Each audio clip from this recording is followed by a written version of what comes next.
So, I would sort of now, like to sort of, divert your intention, and especially since all of you have had and will continue to have such inspiring journeys, how can, we sort of inspire other people, men, women, wanting to sort of, join this industry? So, Vaishali, I would like to hear from you, especially since you represent the India context. Has your experience in the industry been generally positive from the standpoint of gender equality, or have you faced any challenges, Vaishali?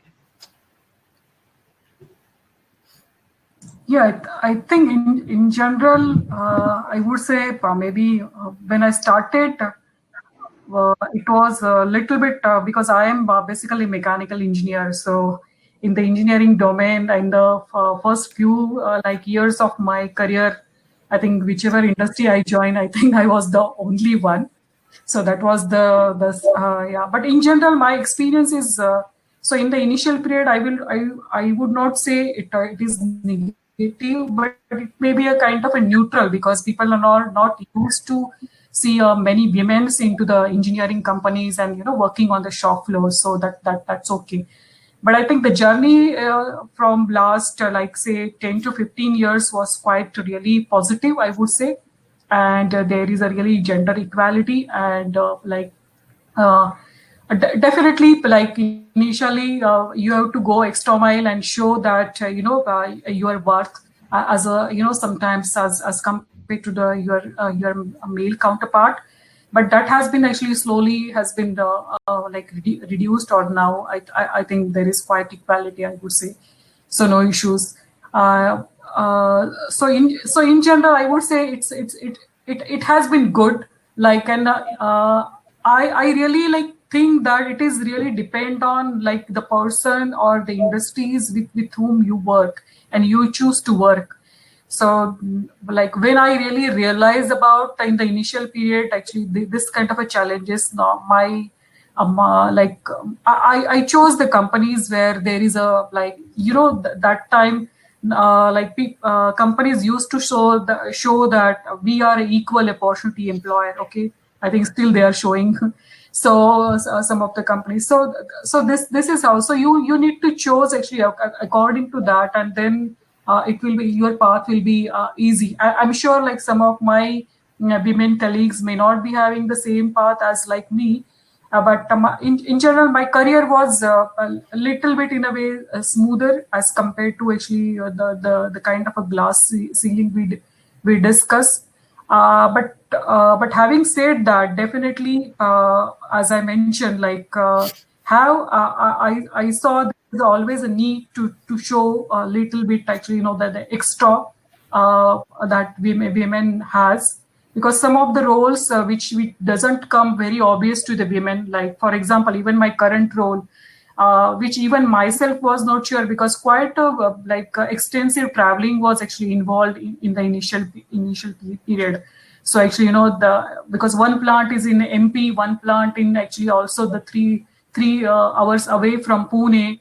Then my other team is actually in a different location. So if you ask me, my teams are really multi-located, and with the work-life balance, are we actually able to do this kind of a good balance and give a justice to both of our professional as well as personal actually world?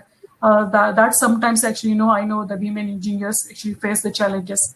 So it's little bit the choice, but I would say I think we ourselves need to actually break these barriers and then actually really go ahead, and then we realize that there are the people around you that who supports you also, because who believes in you.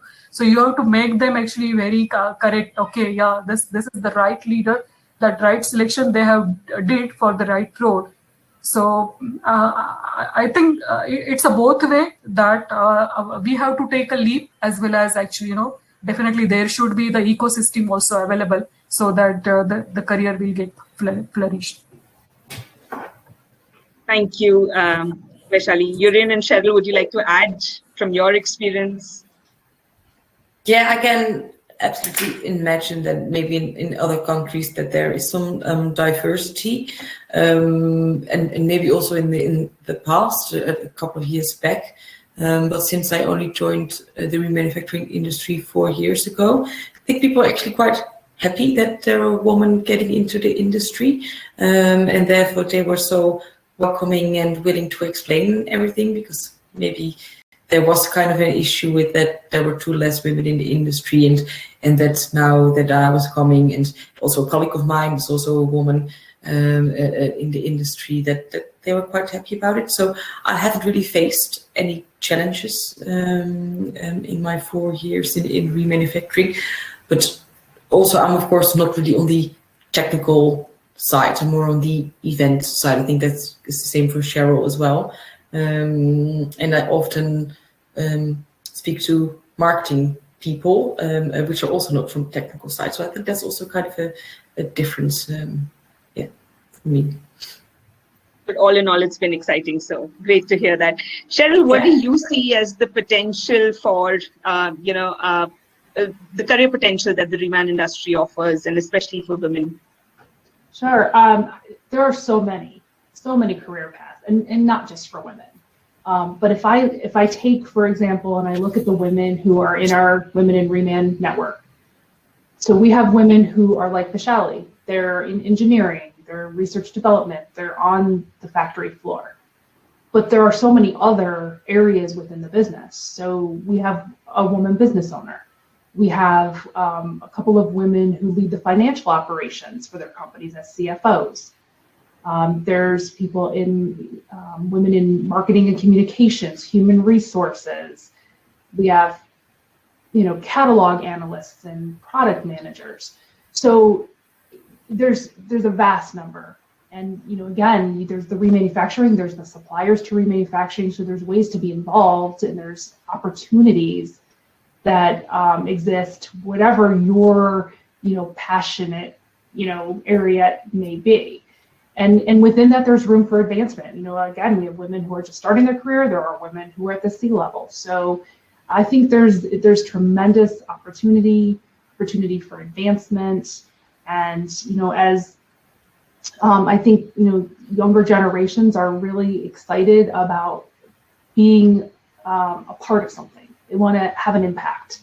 And this is an industry where you can have that kind of impact, within your own company, in your community, and, and on a bigger scale, with the environmental aspects.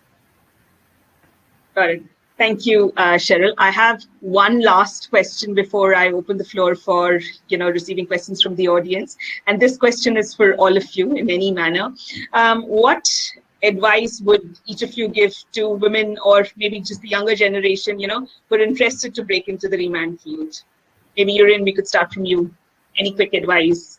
Of course, it depends a bit on what you would like to do in remanufacturing, but I always advise in remanufacturing, because it's quite a small industry. A lot of people know each other, so please network and find the right people that can introduce you to the major players. Get to know everyone, so that on an exhibition or an event, that you start to know people. I think that is quite important in the industry.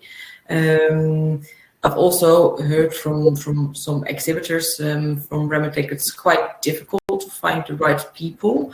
So there is a need of people that are willing to work in remanufacturing, because the personnel is just hard to find. So if you're willing to join the remanufacturing industry, please do so. It's a great industry. Vaishali, what about you? What advice would you like to share? Yeah, I concur. Yes, so it's really great industries, and great industries in the way that, as I mentioned, there is a really everyday innovation. So whomsoever are really interested into the innovating and see the results quickly, because as I mentioned, the projects are not too big, so you can see the results very quickly in the 3 months, 6 months, or one year time frame. And if you are really passionate about sustainability and the contribution for the environment, I think really one need to really go for it, because and otherwise also, the whomsoever is actually wanted to do the career into the product development side, I would advise that the individual should actually have a stint into the remanufacturing, because it gives the visibility to the product failure issues actually. So you can understand what are the failure modes into the product, and so that you can actually develop, design, actually innovate, actually new and a better product.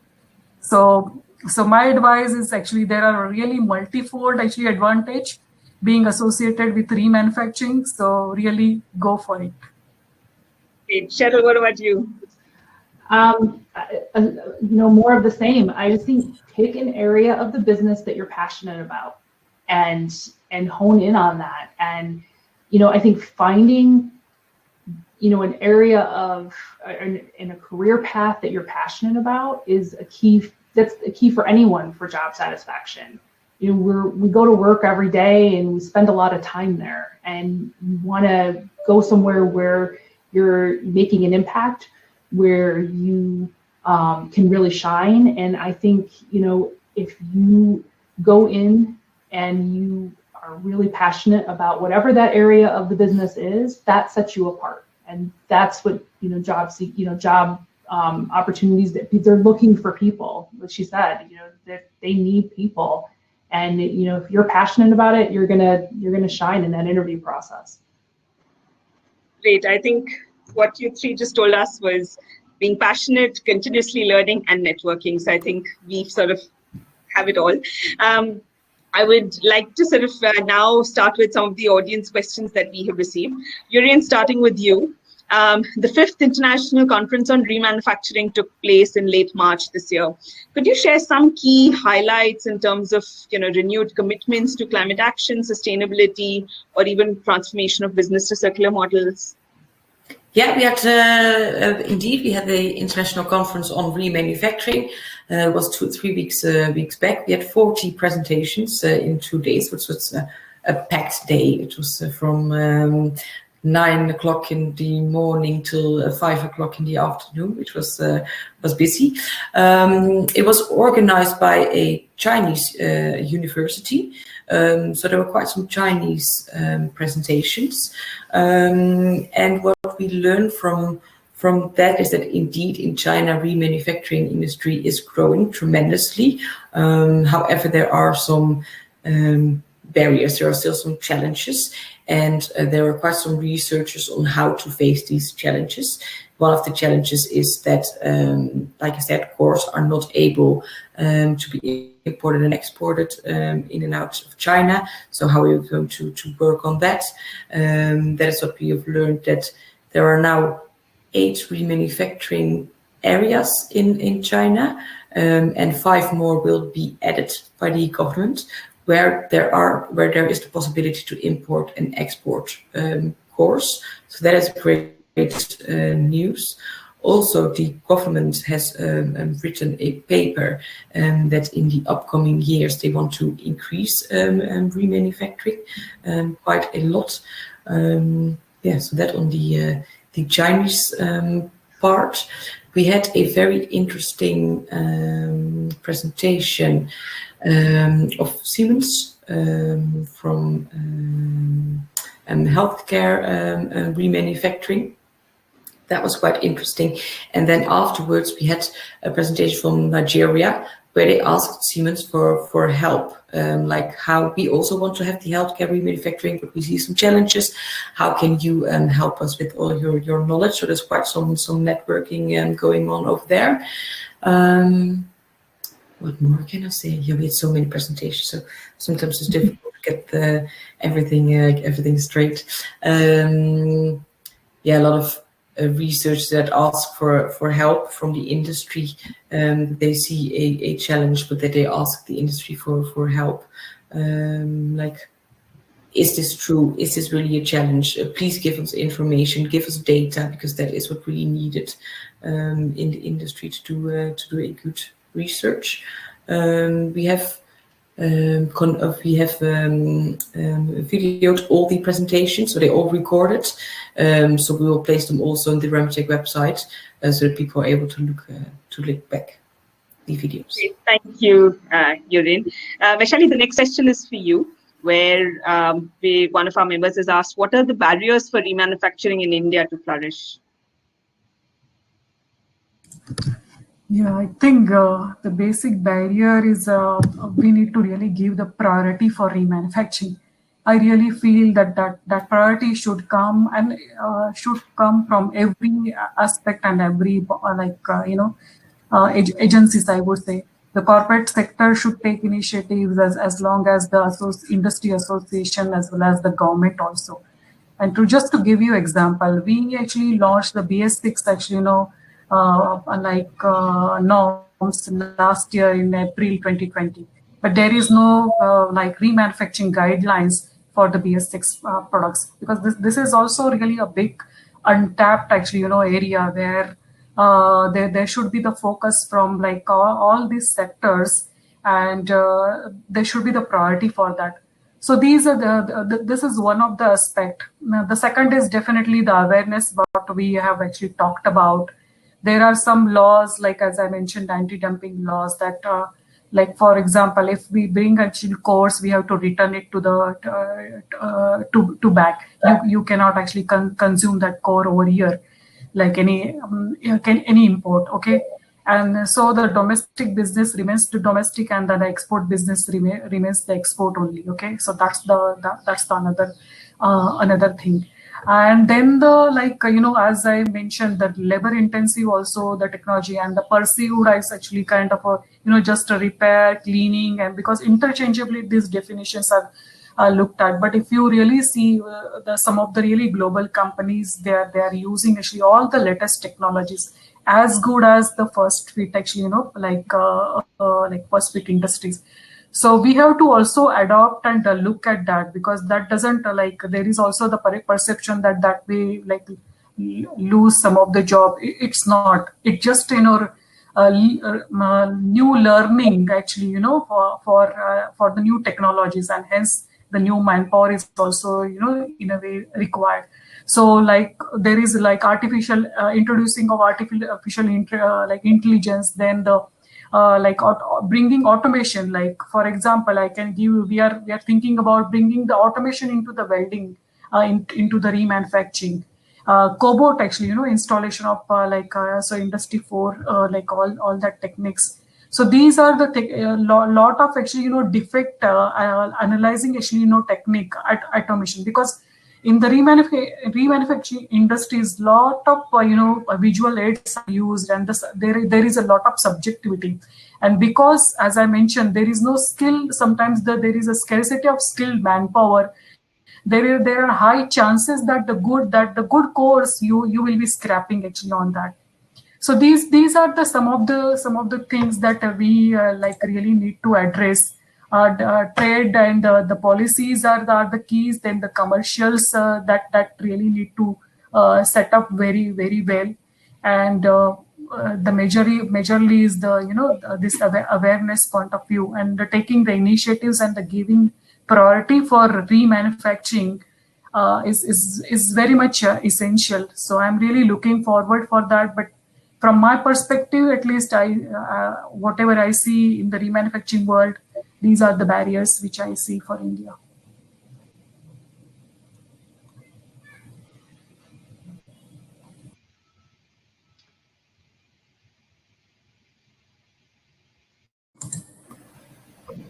Can you hear her?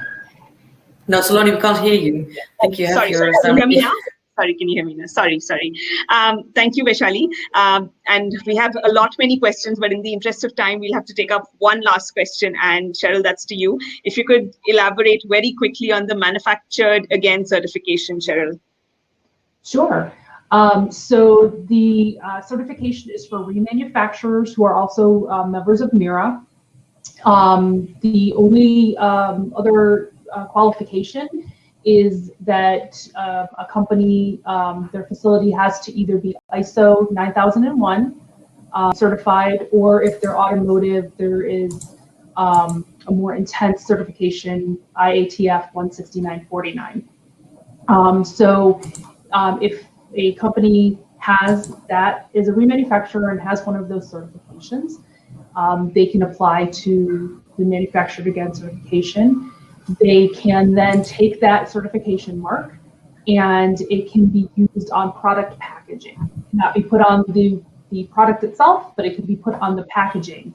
And again, you know, we have 28 companies right now, and it's the process that is being certified, not the product. So we have had great success with the companies that are part of the program, getting it on their boxes, and we're seeing it at some of the retail stores are carrying those products, and again, trying to get in front of the consumer and educate them and bring awareness to remanufactured products. Great, thank you so much. We'll have to sort of now halt the discussion, although there are many more questions, but I think in the interest of time, we'll have to sort of take a pause. And audience, please feel free to, you know, write your questions to us, and the Recreate team or any of the panelists would be very happy to answer it post this discussion as well. A big thank you to Yorien, Cheryl, and Vaishali. It was really great for us and inspiring for us to hear about remanufacturing, its potential, the opportunities that the industry has, and your experience. So thank you so much. It was really a great discussion. But basically, on behalf of Recreate India, I think I could take the opportunity. This was just the first panel today, and there are 2 more interesting panel discussions tomorrow and day after.